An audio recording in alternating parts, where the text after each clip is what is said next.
Have you ever wanted to make someone feel your touch without even being near them? I'm talking about a covert technique kept secret in hypnosis circles for decades that makes someone feel a warm tingle on their neck, a gentle pressure on their wrist, or even a soft caress on their lower back, while you're sitting meters away, or even just texting them. This isn't just a party trick. It's a powerful psychological tool that combines remote suggestion with what's called a kinesthetic hallucination. To them, it feels like pure black magic. But today, I'm going to break down the science and give you the exact 5-step protocol to do it yourself. This is the phantom touch trick.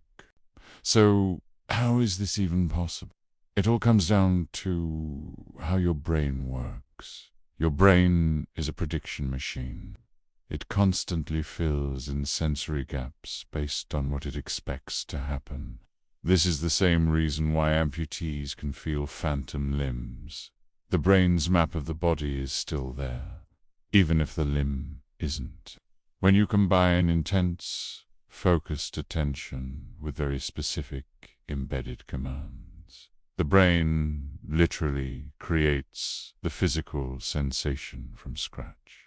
The part of your brain that processes touch, the somatosensory cortex, lights up just as if a real hand were there. What most people don't realize is that our skin has a mirror touch capability.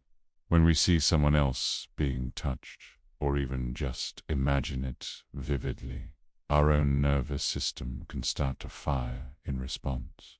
This isn't just theory. We can see it happening in real time on MRI scans.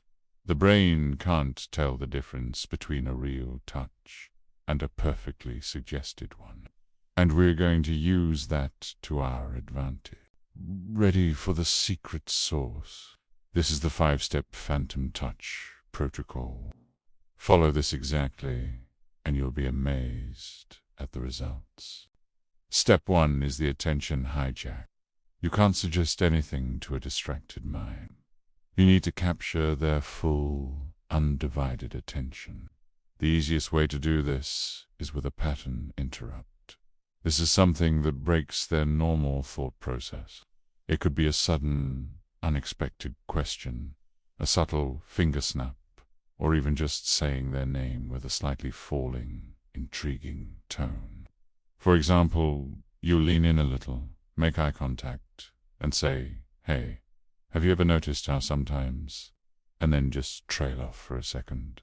This creates an open loop in their mind. They're hanging on your next words, wondering what you're about to say. Their critical mind is bypassed, and their subconscious is wide open. You've hijacked their attention. That's the door you need to walk through for the next step. Step 2 is the sensory priming loop. This is where the magic really begins. Your goal here is to prime their nerves for the sensation you want them to feel. The key is to do it unconsciously. While you're talking, you're going to casually and lightly touch the corresponding body part on yourself. So, for example, you might lightly stroke the side of your own neck while you say something like, "Some people, when they feel a really deep connection, they start to feel a warm tingle right about here." As you do this, their mirror neurons fire. Unconsciously, their brain starts to map that sensation onto their own body. They see you touch your neck.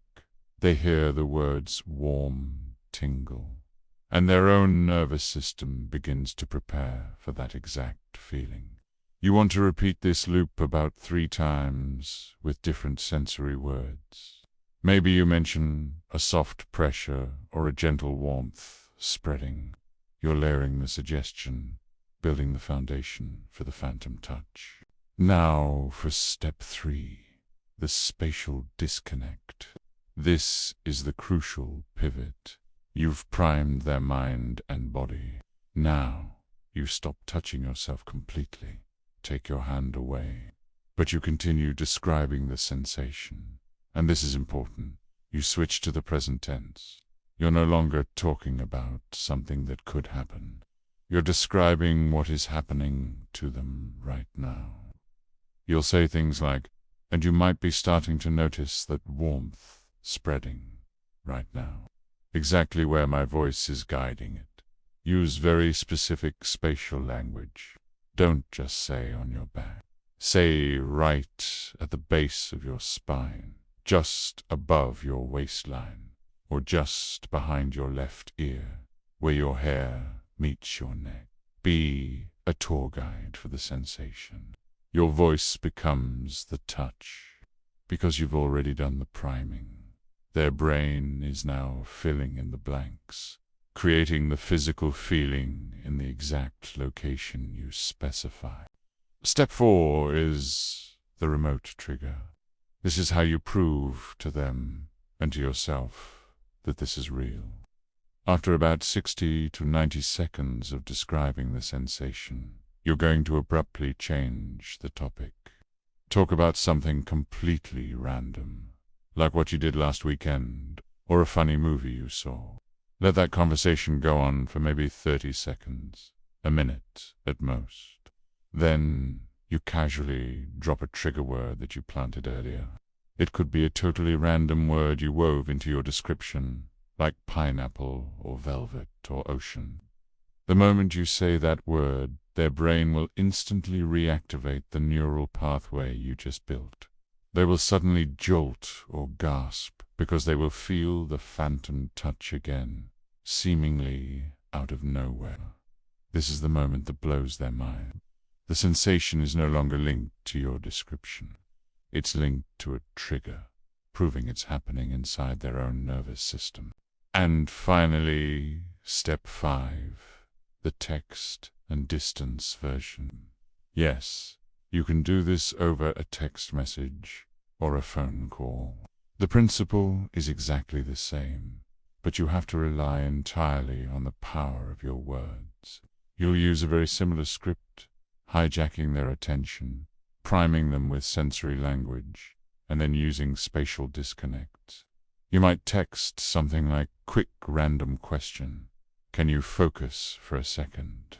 Imagine a single warm spark landing on the back of your left wrist.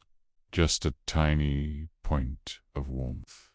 Now imagine it slowly starting to spread, like a drop of warm honey, inch by inch, up your arm. You guide them through it with text, and then, hours later, you send a single message with your trigger word. The effect can be even more powerful because it's so unexpected. Infamous pickup artists have used this for years, texting something like, remember that spot on your waist, and getting replies seconds later saying, stop. I totally just felt that. How did you do that? The proof of this technique is everywhere once you know what to look for. Stage hypnotists use this on a mass scale, making entire audiences feel things like insects crawling on their skin. The predatory version of this, used by manipulative people, can create intense and confusing feelings of attraction. But there's also a therapeutic side. Therapists can use these same principles to help clients manage chronic pain or overcome trauma by remapping how the brain processes physical sensations. It's a tool, and like any tool, its morality depends entirely on the user. And that brings me to a mandatory warning. This technique can create a very intense sense of connection and attachment. When you can make someone feel your touch without being there, it creates a deep subconscious bond. For some people, this can feel like a skin-level addiction. They can start to physically crave your presence, your voice, your messages, because you are the source of these powerful, pleasurable sensations. You absolutely must use this with extreme caution and responsibility. It is not a toy. It is a powerful form of psychological influence that should only be used ethically and with positive intent. So there you have it. The phantom touch trick from the secret files of master hypnotists, now in your hands.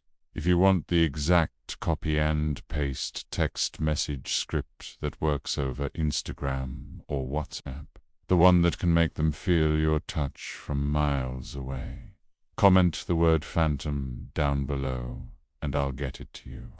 Thanks for watching, and be sure to subscribe for more Secrets of the Mind.